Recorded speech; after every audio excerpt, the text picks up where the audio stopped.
Assalamualaikum warahmatullahi wabarakatuh. Alhamdulillahi rabbil alamin. Wassalatu wassalamu ala ashrafil mursalin nabiyyina wa maulana Muhammadin wa ala alihi wa sahbihi ajma'in. Wa ashhadu an la ilaha illallah wahdahu la syarika lah. Wa ashhadu anna Muhammadan abduhu wa rasuluh. Sallallahu alaihi wa ala alihi wa sahbihi wa man tabi'ahum bi ihsanin ila yaumiddin. Alhamdulillah, puji syukur kita haturkan kehadirat Allah.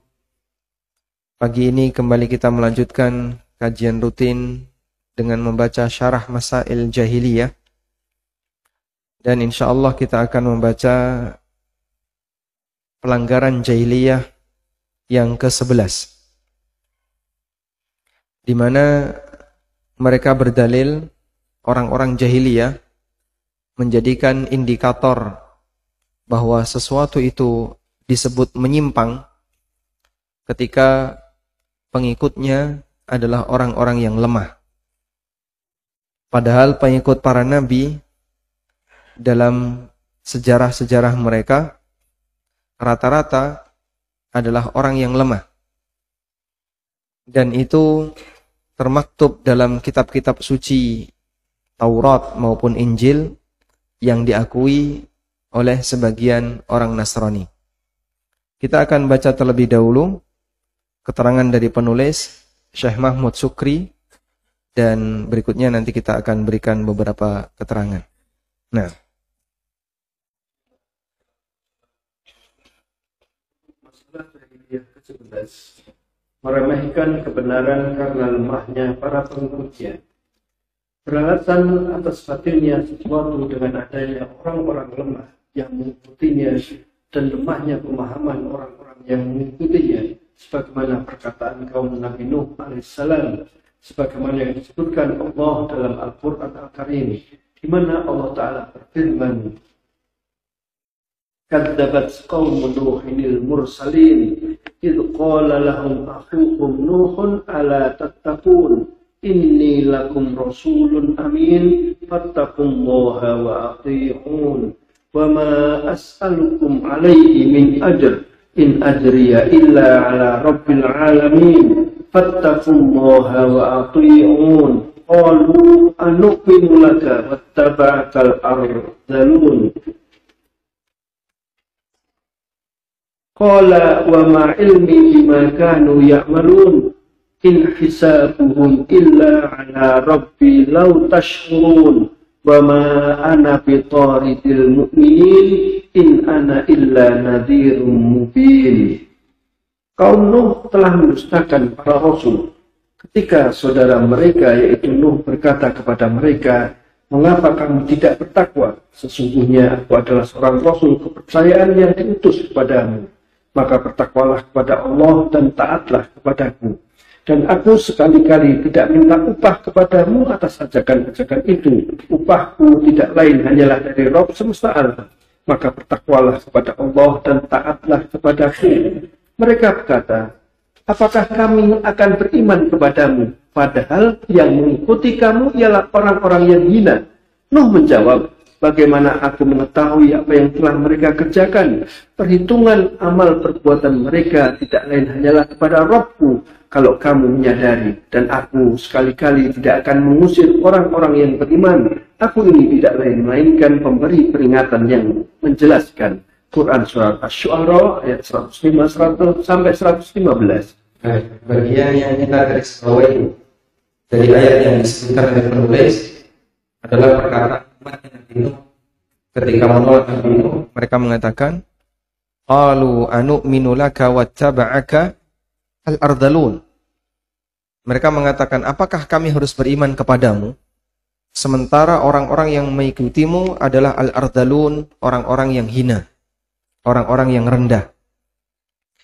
Rendah dan hina yang pertama dari sisi ekonomi. Mereka rata-rata adalah orang miskin. Yang kedua dari sisi status sosial.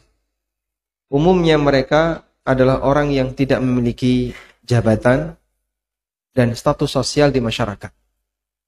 Mereka bukan raja, mereka bukan kepala suku, mereka bukan orang-orang yang punya posisi di masyarakat, tapi mereka adalah orang yang dianggap rendahan di kalangan masyarakat.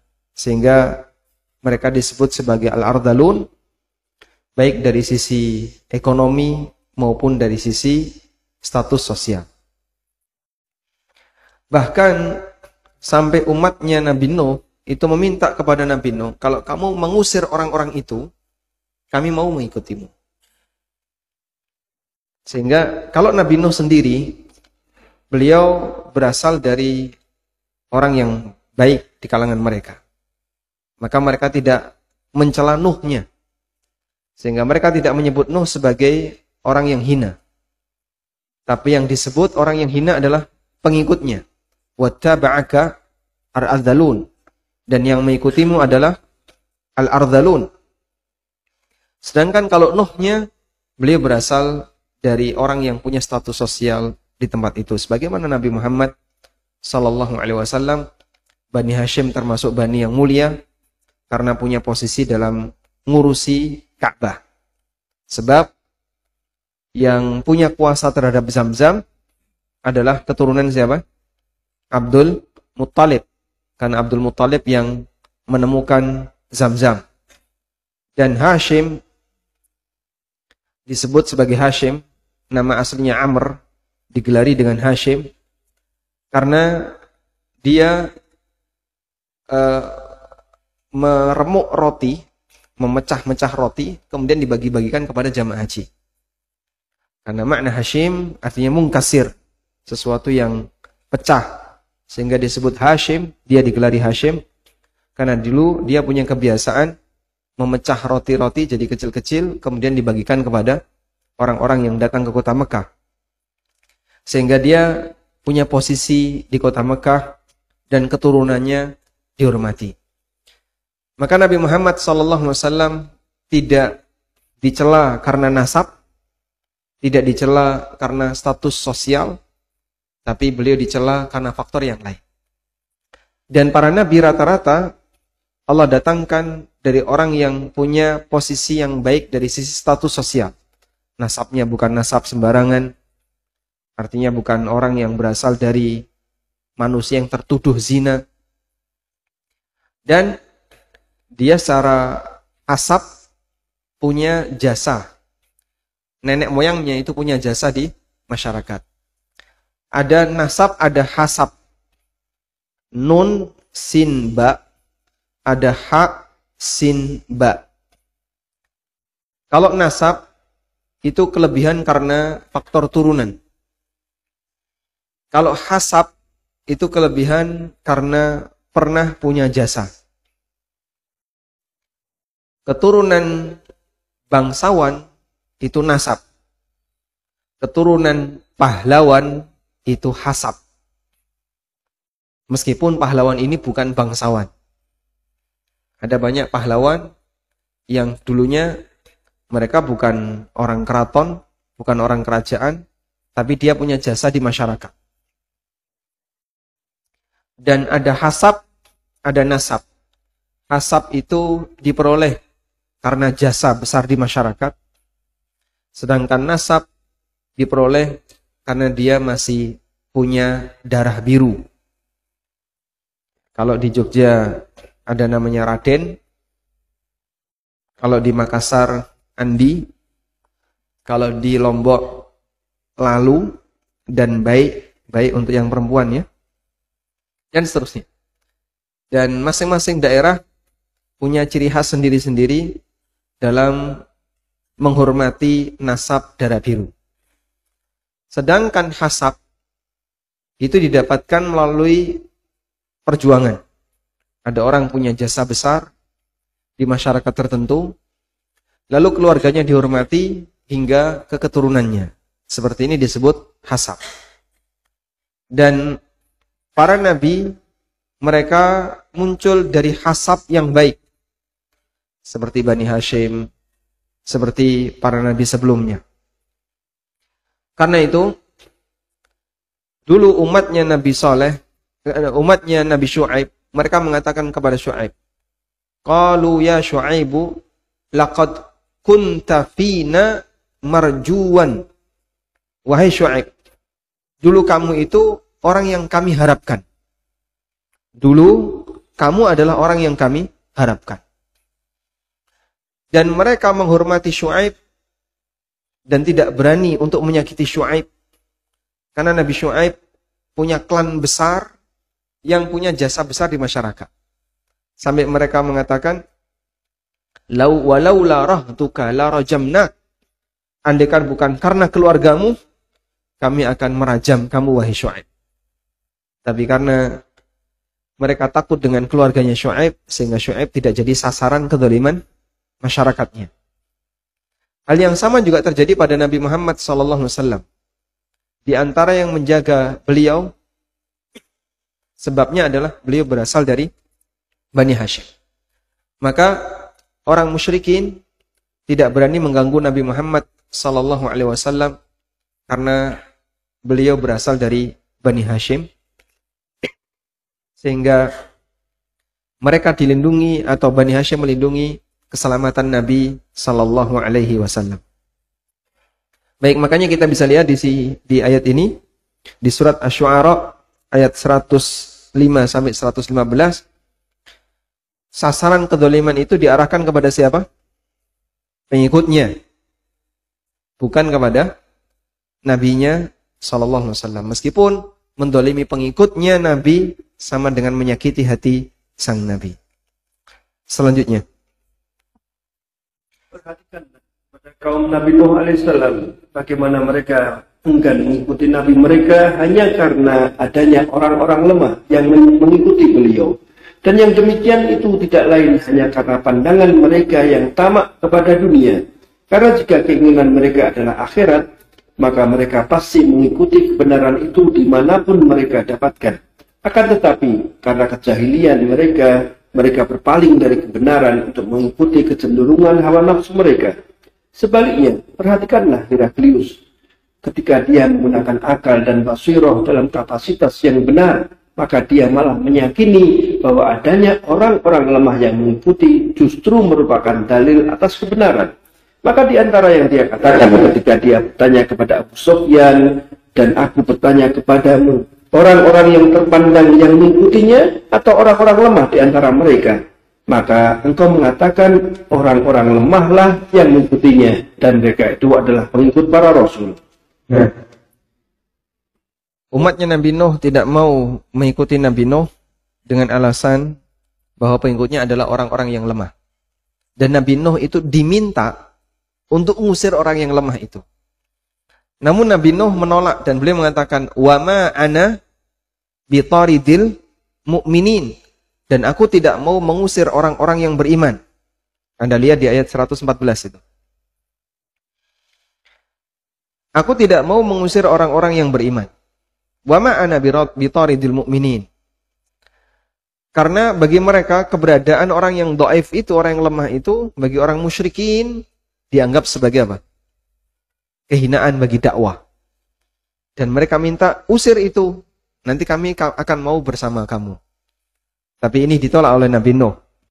Sehingga beliau mengatakan, wa ma ana bitaridil mu'minin innama bu'istu nadhiran faman ata'ani wattaba'ani wasadaqani kana minni wa kuntu minhu. Aku diutus untuk jadi sumber peringatan, pemberi peringatan. Siapa yang taat kepadaku dan mengikutiku, membenarkanku, maka dia bagian dariku. Wa kuntu minhu, dan aku bagian darinya. Baik dia orang yang punya status sosial maupun orang yang tidak punya status sosial. Baik dia orang yang mulia maupun orang yang dianggap hina. Dan itulah prinsip para nabi. Sehingga semua umatnya adalah bawahannya. Karena tidak ada manusia yang lebih tinggi status sosialnya dibandingkan para nabi. Dan ini diakui oleh sebagian ahli kitab. Contoh yang disebutkan oleh penulis siapa? Heraklius. Dari mana Heraklius mengakui ini? Karena dia membaca Alkitab. Karena dia membaca Alkitab. Posisi Heraklius sama seperti Najasyi. ketika mendapatkan surat dari Nabi Shallallahu Alaihi Wasallam, Heraklius mengimani Nabi, tapi tidak mau menyatakan, dan dia tetap berposisi sebagai orang kafir, karena kalau dia beriman kepada Nabi Shallallahu Alaihi Wasallam, konsekuensinya umatnya atau masyarakatnya akan menolak dia. Sehingga suatu ketika setelah dia dapat surat dari Nabi Sallallahu Alaihi Wasallam, Heraklius meminta agar rakyatnya yang bisa ditampung di istana dimasukkan ke dalam istana. Setelah itu pintu gerbang dikunci. Kemudian Heraklius mengumumkan kepada rakyatnya, jika kalian ingin menang, berimanlah kepada yang mengirimkan surat ini. Akhirnya rakyatnya bubar. Mereka kemudian bubar dan Heraklius memanggil, pintu istana sudah kami tutup, balik lagi. Aku menyampaikan ini tidak lain hanyalah untuk menguji kalian. Sejauh mana ketulusan kalian kepadaku. Padahal sebenarnya dia itu untuk menguji, dia mau menguji. Kalau saya menyatakan beriman, kira-kira rakyatnya mau menerima atau tidak? Dan ternyata rakyatnya tidak menerima. Maka terkadang dakwah itu bisa sampai kepada atasan, tapi bawahan menolak. Ketika grassroots bagian akar rumput ini tidak disiapkan, meskipun bisa jadi serangan dakwah itu kepada atasan, tapi kalau bawahnya belum siap, tetap mereka tidak akan mau menerima. Sehingga kalau dulu kan sempat terjadi perdebatan, ya. Dakwah yang efektif itu yang gimana sih? Apakah dakwah di masyarakat awam ataukah dakwah lewat politik sehingga nanti bisa punya status kepemimpinan untuk mengendalikan bawahan? Akhirnya sekitar tahun awal-awal 2000-an, debat seperti ini cukup serius. Karena mereka terlahir dari semangat yang sama. Ingin mewujudkan praktek Islami di masyarakat. Ada yang komitmen dengan politik. Akhirnya membentuk partai. Yang dulu partai ini masih punya komitmen idealisme untuk menghasung ajaran Islam ke parlemen. Dulu ya. Maksudnya idealisme ini kan menurun ya. Mungkin bapak-bapak dan ibu-ibu ada yang dulu mantan atau anak mantannya ya, yang pernah aktif di situ. Yang kedua, ada yang tidak mau berpartai dan tetap komitmen dengan dakwah melalui forum-forum kajian dengan mengumpulkan jamaah yang bisa dijangkau. Dan dua-duanya sampai sekarang itu berjalan. Namun bisa kita lihat ada banyak pelajaran bahwa ketika dakwah itu fokus sasarannya hanya ke atas, tapi bagian bawah tidak disentuh, meskipun yang atas sudah mau menerima, bawah tetap menolak, tidak bisa berlangsung. Tetap tidak bisa berlangsung. Najasyi setelah mendengarkan bacaan Al-Quran yang dibacakan oleh siapa? Siapa yang membacakan Al-Quran kepada Raja Najasyi? Duta Nabi SAW ke Habasyah yang membacakan Al-Quran kepada Raja Najasyi namanya siapa? Ja'far. Ja'far apanya Ali? Saudaranya. Ja'far bin Abi Thalib. Ali bin Abi Thalib. Ja'far membacakan Al-Quran kepada Raja Najasyi dan akhirnya Raja Najasyi itu nangis. Kemudian dia mau masuk Islam. Dan ketika kaum muslimin mulai meninggalkan Habasyah, Raja Najasyi memegang beberapa lembar mushaf, ditaruh di sakunya. Ada kecurigaan yang disampaikan oleh pastor di sekitar kursi singgasana Raja Najasyi. Kelihatannya tuanku telah mengalami perubahan. Dan dia mengatakan, "U'minu bihadza." Aku beriman dengan ini. Aku beriman dengan ini. Aku masih beriman dengan ini menurut pastor isinya Injil. Padahal yang beliau kantongi adalah Al-Quran. Memang tidak lengkap, beberapa lembar. Karena Al-Quran ketika itu belum turun 100%. Dan para sahabat memiliki Al-Quran, ada yang cuma beberapa lembar, ada yang hanya sekian, yang sekian. Tapi itu yang menjadi kebanggaan mereka, dan itu yang dibaca mereka berulang-ulang. Iya. Karena itu dari sini kita bisa lihat ya, sekali lagi, ketika dakwah menyentuh atasan, tapi bawahan belum disiapkan, belum tentu bisa berhasil. Dan terbukti seorang raja saja itu sampai harus menyembunyikan identitas dia, tidak berani terus terang, padahal dia beriman, seperti Najasyi. Sedangkan Heraklius nggak mau beriman. Meskipun dia yakin kebenaran, tapi tidak mau beriman, karena takut kehilangan kekuasaan. Sehingga Raja Heraklius mati kafir, Najasyi mati muslim. Awalnya nasibnya sama. Sama-sama meyakini kebenaran surat yang dibawa atau surat yang disampaikan oleh Nabi Muhammad sallallahu alaihi wasallam. Sebab dua raja ini punya latar belakang agama yang sama, sama-sama ahli kitab. Wallahu a'lam. Baik. Nah, ketika Heraklius berdialog dengan Abu Sufyan, bertanya kepada Abu Sufyan, salah satu pertanyaannya, wa sa'altuka an asyrafin nasi taba'uhu am du'afa'uhum. Dan aku bertanya kepadamu, apakah yang mengikuti Nabi itu adalah asyrafun nas, orang yang mulia di antara mereka, am du'afa'uhum, ataukah orang-orang yang lemah di kalangan masyarakat? Padzakarta, dan kau menjawab, anna du'afa'ahum ittaba'u, bahwa yang mengikuti Nabi SAW adalah orang-orang lemah di kalangan masyarakat. Bagian akhir itu komentar Heraklius. Anda lihat di buku, merekalah penganut para rasul. Ketemu? Heraklius mengatakan, wahum atba'ur rusul, merekalah penganut para rasul. Sehingga dalam sejarah para nabi sejak masa silam, rata-rata penganutnya adalah orang-orang yang lemah di kalangan masyarakat. Bukan orang yang terpandang, bukan asyraf, tapi orang-orang yang du'afa. Baik. Meskipun ini juga nggak 100% terus jadi indikator ya. Berarti kalau pengikutnya sedikit, kere-kere kabeh mesti bener. Ya, tidak demikian. Maka wong sugih rentuk melu, bukan demikian ya. Namun umumnya dari sejarah para nabi, pengikutnya orang-orang lemah. Nah, maka kalau kita menjumpai seperti itu, jangan jadikan keberadaan orang lemah sebagai indikator kalau dakwah ini gagal. Dan ternyata indikator semacam ini masih ada sampai sekarang.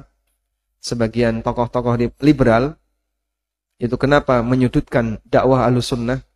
Salah satu di antara alasannya adalah pengikutnya orang yang gampang percaya. Gampang percaya itu logikanya nggak main. Padahal Masya Allah di sini ada banyak doktor ya. Ada banyak profesor. Meskipun nggak angkat tangan kan. Baik, coba kita baca lanjutannya. Semakna dengan ayat di atas adalah firman Allah Ta'ala, وَلَقَدْ أَرْسَلْنَا نُوحًا إِلَىٰ قَوْمِهِ إِنِّي لَكُمْ نَذِيرٌ مُّبِينٌ أَلَّا تَعْبُدُوا إِلَّا اللَّهَ إِنِّي أَخَافُ عَلَيْكُمْ عَذَابَ يَوْمٍ أَلِيمٍ فَقَالَ الْمَلَأُ الَّذِينَ كَفَرُوا مِنْ قَوْمِهِ مَا نَرَاكَ إِلَّا بَشَرٌ مِثْلَنَا وَمَا نَرَاكَ اتَّبَعَكَ إِلَّا الَّذِينَ هُمْ أَرَاذِلُنَا بَادِيَ الرَّأْيِ وَمَا نَرَى لَكُمْ عَلَيْنَا مِنْ فَضْلٍ بَلْ نَظُنُّكُمْ كَاذِبِينَ. Dan sesungguhnya kami telah mengutus Nuh kepada kaumnya. Dia berkata, sesungguhnya aku adalah pemberi peringatan yang nyata bagi kamu, agar kamu tidak menyembah selain Allah. Sesungguhnya aku khawatir kamu akan ditimpa azab pada hari yang sangat menyedihkan. Maka berkatalah pemimpin-pemimpin yang kafir dari kaumnya, kami tidak melihat kamu melainkan sebagai manusia biasa seperti kami. Dan kami tidak melihat orang-orang yang mengikuti kamu, melainkan orang-orang yang hina-dina di antara kami yang lekas percaya saja. Dan kami tidak melihat kamu memiliki sesuatu kelebihan apapun atas kami. Bahkan kami yakin bahwa kamu adalah orang-orang yang dusta. Quran Surat Hud ayat 25-27. Baik, pengikutnya Nabi Nuh disebut apa? Aradilna. Aradil tadi sudah kita baca ya. Orang-orang yang dianggap rendahan. Badir Ra'i. Apa sih makna Badir Ra'i? Coba saya bacakan keterangan Al-Baghawi. Badir Ra'i. Badi itu artinya awal. Bada'a. Qara'a Abu Amr badi bil hamzah ay awwalur ra'i.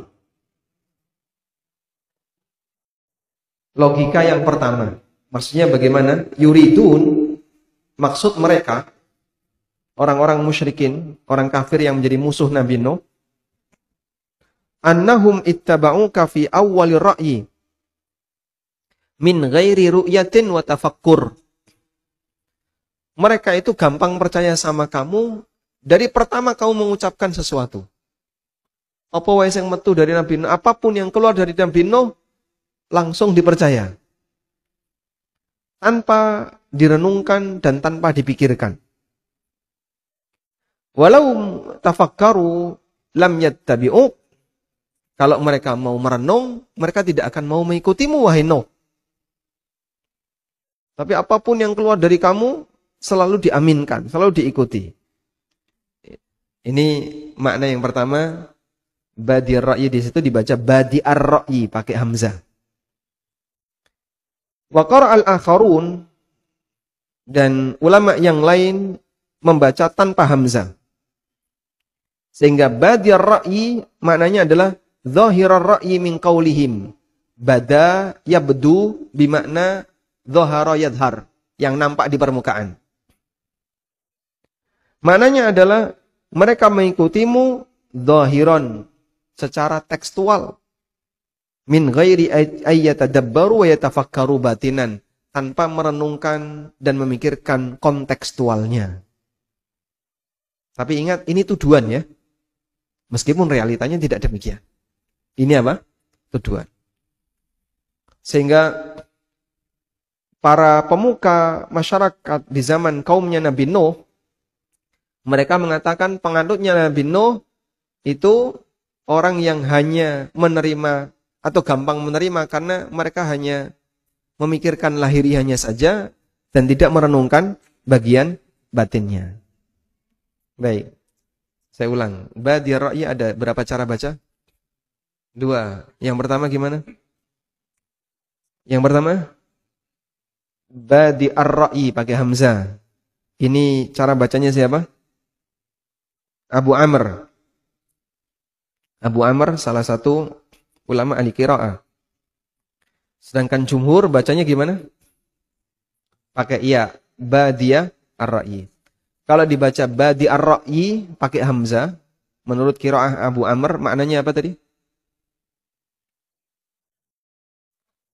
Awal pikiran, maksudnya mereka menerima kamu dari sejak awal tanpa direnungkan. Sedangkan qiraah jumhur gimana bacanya? Badi ar-ra'yi pakai ya tanpa hamzah. Ada? Dari kata bada yabdu yang artinya apa? Dhahara, nampak. Sehingga badi ar-ra'yi maknanya apa? Pernyataan tekstualnya saja yang hanya dipahami permukaan tapi tidak dipahami bagian batinnya. Paham? Sehingga dalam qiraah jumhur mereka menuduh orang-orang yang mengikutimu, wa ma naraka taba'aka illa alladziina hum aradhiluna badiyar ra'yi, dan kami melihat orang yang mengikutimu adalah orang-orang yang hina di antara kami dan mereka hanya paham tekstualnya saja. Permukaannya saja enggak paham batinnya. Artinya secara logika nggak main. Logikanya nggak main. Cuman nerimanya hanya bisa di permukaannya saja. Sudah? Dan seperti ini tuduhan orang liberal kepada kaum muslimin. Itu kaum tekstualis. Golongan yang hanya bisa memahami tekstual, tapi tidak paham kontekstual. Dan sekali lagi itu tuduhan. Tasyabahat qulubuhum, hati mereka sama. Hati mereka sama dengan hatinya umatnya Nabi Nuh. Sehingga cara mereka ngasih tuduhan sama sebagaimana cara umatnya Nabi Nuh memberikan tuduhan kepada pengikutnya Nabi Nuh alaihissalam. Maka mereka ini kalau hidup di zaman Nabi Nuh, wallahu alam, kumpul sama siapa? Apakah termasuk orang yang ditenggelamkan ataukah mereka mau menerima Nabi Nuh ketika melihat air itu keluar? Wallahu alam. Baik. Karena masail jahiliyah seperti muqaddimah yang dulu pernah kita sampaikan, pelanggaran itu terjadi pada orang-orang jahiliyah dan orang-orang non-muslim yang mungkin di tengah kaum muslimin ada yang punya karakter yang sama. Baik, sekarang kita akan beralih ke penjelasan nomor 12. Masalah jahiliyah ke-12, pembela kebenaran dengan apa-apa yang tidak ada pada diri mereka. Di antara perkara jahiliyah adalah menuduh para pengikut kebenaran sebagaimana orang-orang yang tidak ikhlas dan hanya untuk mencari dunia. Allah Ta'ala membantah mereka dengan perkataan Nabi mereka sendiri yang Allah kisahkan tentang Nuh pada ayat pertama yang disebutkan pada masalah jahiliyah ke-11 dengan firman-Nya, qalu anu'minu laka wattaba'akal ardalun qala wa ma ilmi bima kanu ya'malun in hisabuhum illa ala rabbi law tash'urun wa ma ana bitaridil mu'minin in ana illa nadhirun mubin. Mereka berkata, apakah kami akan beriman kepadamu padahal yang mengikuti kamu ialah orang-orang yang hina? Nuh menjawab, bagaimana aku mengetahui apa yang telah mereka kerjakan? Perhitungan amal perbuatan mereka tidak lain hanyalah kepada Rabbku kalau kamu menyadari. Dan aku sekali-kali tidak akan mengusir orang-orang yang beriman. Aku ini tidak lain melainkan pemberi peringatan yang menjelaskan. Quran Surat Asy-Syu'ara ayat 111-115. Maksud mereka adalah bahwa para pengikut mereka adalah orang-orang fakir dan mereka itu beriman kepadamu. Maksud mereka adalah hanya untuk mendapatkan kebutuhan perut mereka dan bukan karena keimanan mereka merupakan dalil bukti atas sahihnya ajaran yang kau bawa. Karena itu Allah membantah mereka sebagaimana yang telah disebutkan. Nah, ini pelanggaran nomor 12. Meskipun di sini penulis tidak menyebutkan ayat maupun dalil yang lain. Seperti apa contohnya orang jahiliyah yang menuduh pengikut kebenaran hanya mencari dunia dan tidak ikhlas ketika mengikuti para nabi. Namun beliau menyebutkan di surat Asy-Syu'ara yang tadi sudah kita singgung. Dan yang jadi dalil dari surat Asy-Syu'ara itu adalah kalimat qala wa ma ilmi bima kanu ya'malun in hisabuhum illa ala rabbi. Nuh mengatakan, aku tidak mengetahui detail yang mereka kerjakan. Dan itu mengindikasikan orang musyrik nuduh orang mukmin dengan tuduhan miring, gak ikhlas, nyari dunia, punya kepentingan. Lalu jawab Nuh, aku tidak ngerti tentang perbuatan detail yang mereka lakukan. In hisabuhum illa ala rabbi. Hisab mereka di bagian yang aku tidak tahu kembali kepada Allah. Karena hukum itu didasari dari apa yang nampak, apa yang zahir. Sehingga kalau mereka beriman, dibela oleh Nabi Nuh. Dan mereka disakiti oleh masyarakat kafir, dibela oleh Nabi Nuh. Karena ketika mereka beriman, berarti Nuh bagian dari mereka. Sehingga ketika mereka memberikan tuduhan semacam itu, bukti bahwasanya orang-orang jahiliyah memberikan tuduhan kepada orang-orang mukmin tidak ikhlas dan punya kepentingan dunia. Dan tuduhan yang sama juga diberikan oleh orang munafik kepada siapa? Nabi Muhammad SAW. Apa tuduhannya? Nabi Muhammad makan zakat. Oh, zakat itu dikumpulkan kepada Muhammad ya untuk memperkaya dirinya. Ya, makanya store ya 10% nanti dikumpulkan di kantor pusat. Ya. Dan dulu ada orang munafik yang nuduh seperti itu. Wa minhum mayyalmizuka fis sadaqat. Di antara mereka ada yang menuduhmu makan sedekah, makan zakat. Wa minhum mayyalmizuka fis sadaqat. Di antara mereka ada yang menuduhmu makan zakat. Sehingga Nabi Muhammad SAW dianggap telah memanfaatkan harta zakat. Maka zakat tidak boleh untuk Rasulullah SAW dan Allah bantah di beberapa ayat setelahnya, yaitu di At-Taubah ayat 60, innamas sadaqatu lil fuqara wal masakin wal amilina 'alaiha wal mu'allafati qulubuhum wa fir riqab, dan seterusnya sampai berapa asnaf? 8 yang berhak dapat zakat. Sementara Nabi Muhammad SAW beliau tidak punya hak untuk mengambil zakat. Dan termasuk juga seluruh Ahlul-Bait. Nah, selanjutnya yang ke-13. Masalah jahiliyah yang ke-13, menyombongkan diri dari pembela kebenaran karena para pengikutnya adalah orang-orang lemah. Di antara perkara jahiliyah adalah berpaling dari masuk kepada kebenaran yang diikuti oleh orang-orang lemah karena sikap sombong dan angkuh. Allah Subhanahu wa taala membantah mereka dengan firman-Nya, "Wala tatrudil ladina yad'una rabbahum bil ghadati wal ashi yuriduna wajhah ma 'alaika min hisabihim min syai'in wa ma min hisabika 'alaihim min syai'in fatadrudahum fatakuna minadh dhalimin wa kadzalika fatanna ba'dahum bi ba'din liyaqulu ahaula'i manallahu 'alaihim min bainina alaysallahu bi'a'lama bisyakirin." Dan janganlah kamu mengusir orang-orang yang menyeru Rabb-nya di pagi hari dan petang hari, sedang mereka menghendaki keridhoannya. Kamu tidak memikul tanggung jawab sedikit pun terhadap perbuatan mereka, dan mereka pun tidak memikul tanggung jawab sedikit pun terhadap perbuatanmu, yang menyebabkan kamu berhak mengusir mereka, sehingga kamu termasuk orang-orang yang zalim. Dan demikianlah telah kami uji sebagian mereka orang-orang yang kaya dengan sebagian mereka orang-orang yang miskin, supaya orang-orang yang kaya berkata, orang-orang semacam inikah di antara kita yang diberi anugerah oleh Allah kepada mereka?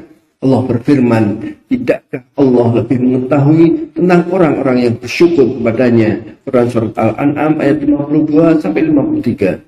Semakna dengannya adalah firman Allah Ta'ala, abasa wa tawalla an ja'ahul a'ma. Dia bermuka masam dan berpaling karena telah datang seorang buta kepadanya. Quran Surat Abasa ayat 1 sampai 2. Dan ada juga ayat-ayat lainnya. Nah, berkaitan dengan surat Al-An'am ayat 52 dan 53 disebutkan dalam tafsir Al-Badawi bahwa yang mengalami kejadian ini adalah Salman Al-Farisi dan Khabbab ibn al-Arat. Yang keduanya adalah orang yang tidak punya status sosial, bahkan mantan budak. Khabbab ibn al-Arat sebelumnya adalah tawanan di masa jahiliyah, lalu dijual di kota Mekah, kemudian dibebaskan dan sebelumnya menjadi budak Ummu Anmar al-Khuza'iyah. Makanya Khabbab ibn al-Arat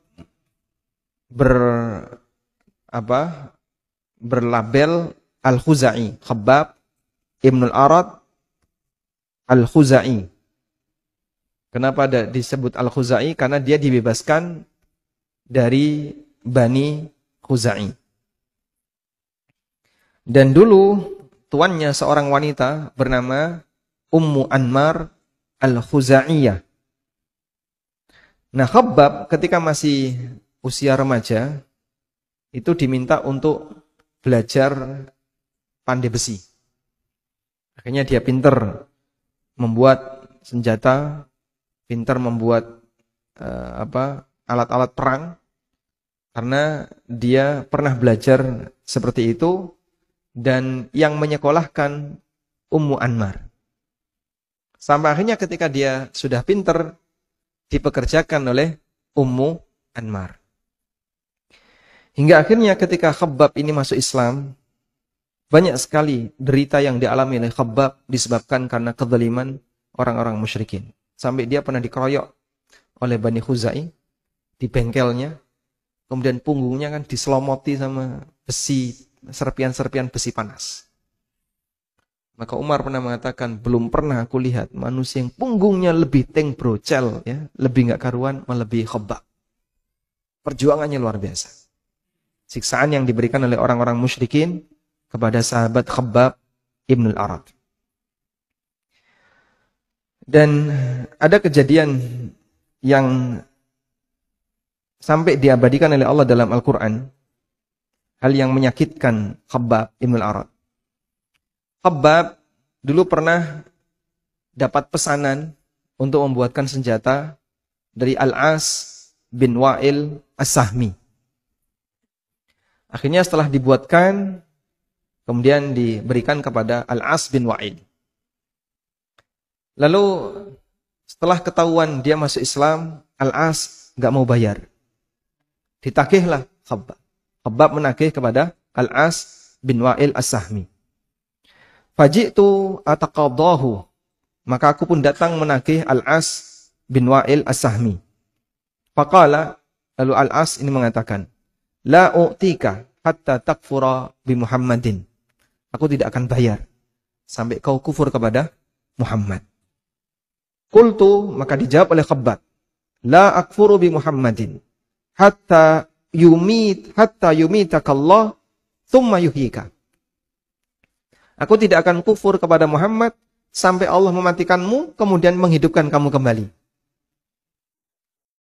Qala, kemudian Al-As bin Wa'il, dan dia termasuk orang kaya di kalangan musyrikin, kemudian dia komentar, idza amatani Allahu thumma ba'athani waliya malun wa waladun. Apabila Allah mematikanku dan nanti Allah akan bangkitkan kembali aku akan jadi orang kaya di akhirat. Wa hadza tahakkum. Dan ini ngeklaim sesuatu yang enggak jelas, yang enggak pasti. Dia ngeklaim kalau nanti dia akan hidup bahagia di akhirat. Ini persis seperti Sahibul Jannatain, pemilik dua kebun yang Allah ceritakan di surat Al-Kahfi.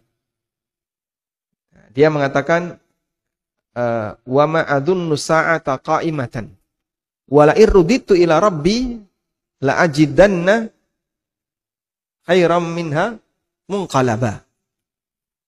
Menurutku kiamat gak bakalan terjadi. Jadi setelah dia masuk ke kebunnya, kemudian dia merasa heran, ma adunnu an tabida hadhihi abada. Menurutku kebun ini gak bakalan binasa selamanya. Lalu dia ingkarnya tambah, wa ma adunnu as-sa'ata qa'imah, dan menurutku kiamat gak bakalan terjadi. Dan kalaupun kiamat terjadi, saya akan jadi orang kaya di hari akhir. Sudah ngeklaim kebunnya gak bakalan rusak, bahkan ngeklaim kiamat gak bakalan terjadi, mengklaim yang lebih parah lagi, kalaupun terjadi kiamat dan saya dibangkitkan kembali, nanti saya kaya di hari akhir. Dan ternyata orang musyrikin seperti itu karakternya. Maka Allah turunkan di surat Maryam ayat 77-78 berkaitan dengan ucapan Al-As bin Wa'il As-Sahmi. Afara'aital ladzi kafara biayatina wa qala la utayanna malan wa walada. Tahukah kamu orang yang kufur dengan ayat-ayat kami? Wa qala, dan dia mengatakan la utayanna malan wa walada. Aku akan dikasih harta dan anak yang banyak di akhirat. Sehingga menurut dia dengan semua pengingkarannya ini, kalaupun nanti mati, kemudian dibangkitkan, akan tetap hidup sentosa abadi. Itu contoh syahwatnya orang musyrikin terhadap kenikmatan, itu enggak putus sampai mati. Sampai mereka punya anggapan, kalaupun saya mati dan nanti saya hidup kembali, saya akan tetap jadi orang yang kaya dan punya banyak anak. Sebagaimana yang dialami oleh antara Khabbab dengan Al-As ibn Awail. Baik. Maka dalam kasus ini mereka diminta untuk, atau Nabi SAW diminta untuk mengusir Khabbab ibn al-Arat dan mengusir Salman dan mengusir orang-orang lemah di kalangan para sahabat Nabi SAW. Dinyatakan datanglah Al-Aqra' bin Habis At-Tamimi dan Uyainah bin Hisan Al-Fazari dan beberapa orang yang mereka punya keinginan untuk masuk Islam, punya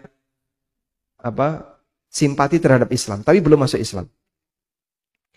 Fawajadun Nabiyya sallallahu alaihi wasallam qa'idan ma'a Bilal wa Suhaib wa Ammar wa Khabbab. Lalu mereka melihat Nabi sallallahu alaihi wasallam duduk bersama Bilal, Suhaib bin Sinan, Ammar bin Yasir, Khabbab ibn al-Arat, fi nasin min du'afa'il kaum muslimin, min du'afa'il mu'minin, yaitu orang-orang lemah di kalangan kaum mukminin. Falamma ra'auhum haulahu hakaruhum. Ketika orang-orang besar, kepala-kepala suku tadi, Al-Aqra' bin Habis, Uyainah bin Hisan, melihat orang-orang rendahan tadi, ternyata mereka menghina orang-orang itu, menghina para sahabat. Fa'atauhu faqalu, mereka mendatangi Nabi SAW dan mengatakan, Ya Rasulullah, lau jalasta fi sadril majlis, wa nafaita anna haula, wa arwahu jubahahum. Ya Rasulullah, kenapa Anda tidak duduk di majlis yang lebih baik, dan Anda suruh pergi orang-orang seperti ini, nanti kami bisa duduk bareng Anda.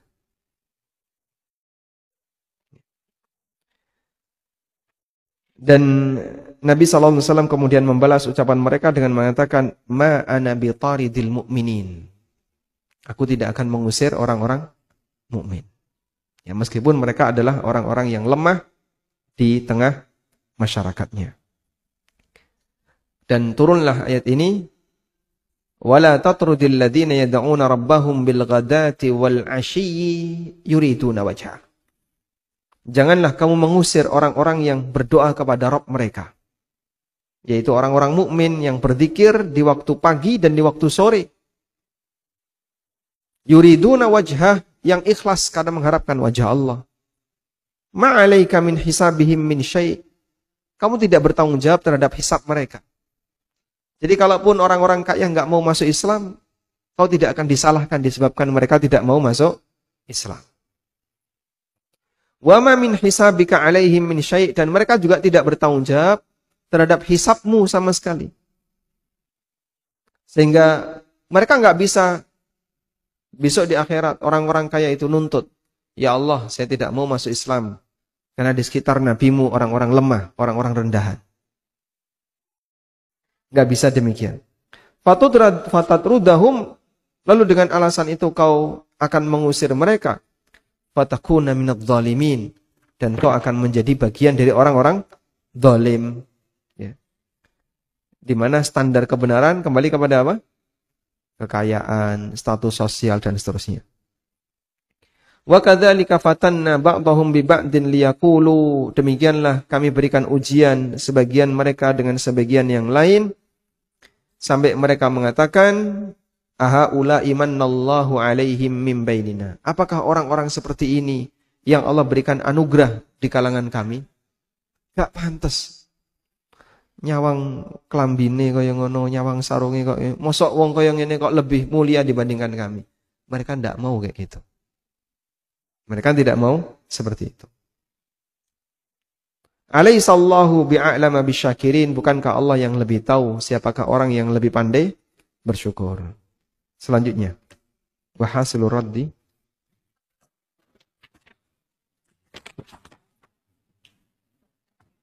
Dan kesimpulan bantahan Allah terhadap mereka adalah bahwa siapa yang beriman di antara orang-orang yang lemah itu adalah karena bukti nyata dan bukan sebagaimana yang diklaim oleh para seteru mereka dari orang-orang kaya tersebut. Dan engkau tidak bertanggung jawab tentang mereka, dan mereka juga tidak bertanggung jawab tentang perhitunganmu. Karena itu mengusir mereka hanya karena mereka beriman adalah kezaliman yang serius. Allah. Alhamdulillahirabbil alamin.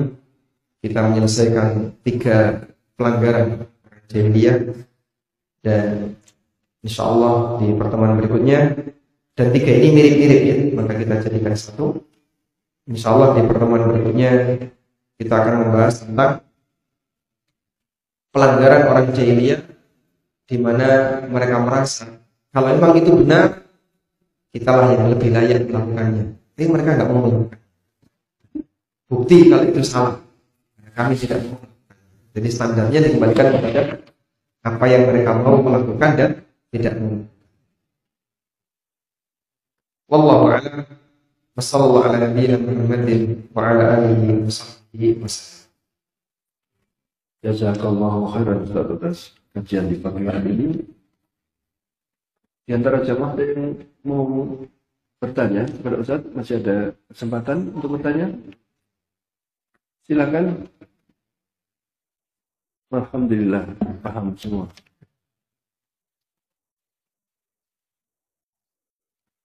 Dari pemirsa ada? Tidak ada. Berarti gantian sekarang, saya yang tanya ya. Dulu kita pernah membahas macam-macam jahiliyah. Sebutkan macam-macam jahiliyah. Masih ingat Pak catatannya? Macam-macam jahiliyah. Pernah kita bahas kan? Ya? Coba dilihat catatannya. Jahiliyah ada berapa macam?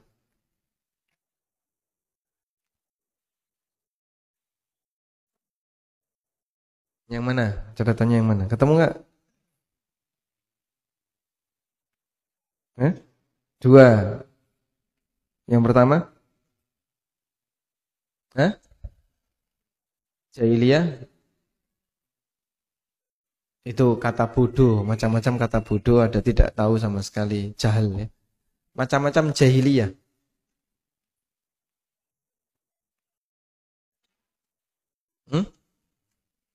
Mutlak dan muqayyad. Yang mutlak yang seperti apa?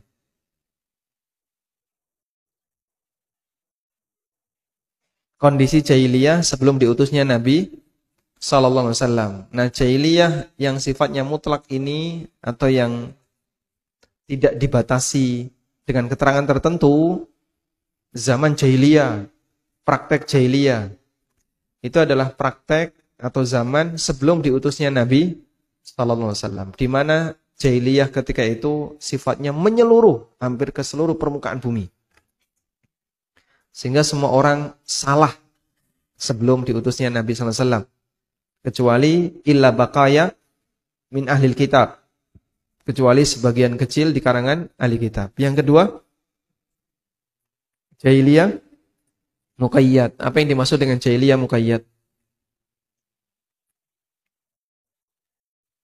Praktek jahiliyah yang terjadi setelah diutusnya Nabi sallallahu alaihi wasallam, yang itu mungkin saja dilakukan oleh sebagian kaum muslimin. Seperti contohnya apa? Nabi sallallahu alaihi wasallam mengatakan apa? Contohnya? Khaslatani min amril jahiliyah. At-ta'nu, salah satunya, ada 2 hal yang merupakan kebiasaan jahiliyah yang masih dilakukan oleh umatnya. Salah satunya apa? At-ta'nu fil ansab, mencela nasab. Juga pelanggaran jahiliyah ketika ada kematian, misalnya an-niyahah. wa da'wal jahiliyah, seruan-seruan jahiliyah, itu mungkin saja dilakukan oleh kaum muslimin. Sehingga ada orang yang ketika ditinggal mati suaminya gulung-gulung, kemudian jedot-jedotkan kepala. Itu tradisi jahiliyah di masa silam. Dan sampai sekarang seperti itu masih ada. Atau dakwal jahiliyah, fanatisme kelompok yang enggak jelas. Pokoknya kalau dia dari kampung saya, kita bela. Kalau dia satu klub dengan saya, kita bela. Di luar klub dimusuhi. Apalagi kalau sudah klub lawan, terjadilah tawuran. Sehingga A bunuh B. Kenapa? Kamu kok bunuh itu kenapa? Tidak tahu, pokoknya saya benci sama dia. Bencinya kenapa? Yang satu Jack mania, yang satu Viking. Iya. Bandung ya, apa? Butok. Bobotok. Yang satu ini, yang satu itu. Akhirnya musuhan. Antara bonek dengan Arema. Itu paten-patenan sampai bunuh-bunuhan. Dan kenapa bunuh ini? Kadang itu tidak jelas. Itulah dakwal jahiliyah ya. Seruan-seruan jahiliyah, ajakan untuk bersatu karena latar belakang apa? Kelompok. Karena latar belakang kelompok. Dan dulu di zaman sahabat hampir saja itu terjadi. Pecah perang gara-gara Ansar dan Muhajirin. Yang Ansar manggil ya lal Ansar. Yang Muhajirin ya lal Muhajirin. Ayo kita gabung ya, karena ini mau tegang. Rasulullah SAW keluar dari rumah beliau. Abi da'wal jahiliyah wa ana baina azhurikum. Siapa tadi yang ngajak-ngajak seruan jahiliyah? Padahal aku ada di tengah kalian. Akhirnya mereka semuanya menyesali seruan semacam ini. Karena enggak boleh ya al-wala' wal bara' dibangun di atas prinsip fanatisme kelompok. Wallahu a'lam.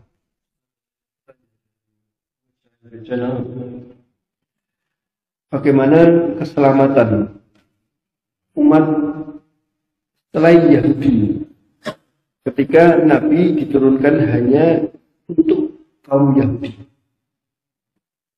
Bagaimana keselamatan umat selain Yahudi? Selain Bani Israel. Ketika Nabi hanya diturunkan untuk kaum Bani Israel. Nah, dalam hadis riwayat Bukhari Muslim, Nabi SAW pernah mengatakan, "U'titu khamsan lam yu'tahunna nabiyyun qabli." Aku diberi oleh Allah 5 keistimewaan yang tidak diberikan kepada nabi-nabi sebelumku. Salah satunya, wa bu'ithtu lin-nasi kafah wa lam yub'ats nabiyyun illa li ummatihi. Aku diutus oleh Allah untuk seluruh umat manusia. Sementara tidak ada satupun nabi sebelumku kecuali dia diutus hanya untuk umatnya saja. Sehingga Nabi Musa hanya nabi Bani Israel. Terus umat yang lain bagaimana nasibnya? Mereka punya nabi meskipun tidak diceritakan. Makanya Musa, beliau mencari Khidir, dan Khidir itu bukan Bani Israel. Salah satu di antara indikasi bahwasanya Khidir bukan Bani Israel, Khidir tidak diperintahkan mengikuti Musa. Khidir tidak diperintahkan mengikuti Musa. Padahal Musa itu ulul azmi dan punya Taurat. Sementara Khidir tidak diperintahkan untuk mengikuti Musa. Yang terjadi Musa belajar kepada Khidir. Sehingga saat mereka berdua yang mengendalikan aktivitas siapa? Musa atau Khidir? Khidir. Khidir melakukan A, melakukan B. Musa diminta jangan tanya. Sampai ketiga kalinya, karena itu persyaratan yang disampaikan oleh Musa. Kalau nanti saya masih bertanya lagi kepadamu, maka kita berpisah. Akhirnya yang ketiga kalinya, Musa bertanya. Kemudian kata Khidir, hadza firaqu baini wa bainak. Ini adalah titik perpisahan antara aku dan kamu. Karena sudah menyalahi kesepakatan. Ya? Akhirnya berpisah. Dan Nabi Muhammad SAW mengatakan, rahimallahu Musa Semoga Allah merahmati Musa. Andai kan beliau itu sabar dan tidak tanya, akan ada banyak hal yang terbuka dari peristiwa bersama Khidir. Tapi karena Musa alaihissalam menyalahi kesepakatan, maka hanya 3 kali atau 3 fenomena yang ditampakkan oleh Allah Subhanahu wa taala melalui Khidir. Baik. Nah, status Khidir ini nabi atau bukan? Ada khilaf di antara para ulama, ada yang mengatakan bukan nabi dan ada yang mengatakan nabi. Tapi pendapat yang kuat, beliau seorang nabi. Dan salah satu di antara dalil beliau seorang nabi, di bagian akhir dari cerita itu, Khidir mengatakan, "Wa ma fa'altuhu an amri." Aku tidaklah lakukan ini murni karena keinginanku. Wa ma fa'altuhu an amri. Aku lakukan ini bukanlah karena murni keinginanku. Artinya beliau dapat wahyu dari Allah Subhanahu wa taala, sehingga ini indikasi kalau beliau adalah seorang nabi. Nah, sehingga selain Bani Israel, gimana nasibnya? Kita tidak akan ditanya oleh Allah tentang nasib mereka, ya. Tapi kalau misalnya penjelasan ilmiahnya gimana, Pak? Yang jelas Allah Maha Adil dan ada nabi selain dari Bani Israel, dan bisa jadi para nabi itu diutus oleh Allah kepada selain Bani Israel yang tidak kita ketahui. Wallahu a'lam. Baik, demikian yang bisa kita bahas. Semoga bermanfaat. Wassallallahu ala nabiyyina Muhammadin wa ala alihi wa sahbihi wa sallam. Wa akhiru da'wana anil hamdulillahi rabbil alamin. Subhanakallahumma wa bihamdika asyhadu an la ilaha illa anta astaghfiruka wa atubu ilaik. Wassalamu alaikum warahmatullahi wabarakatuh.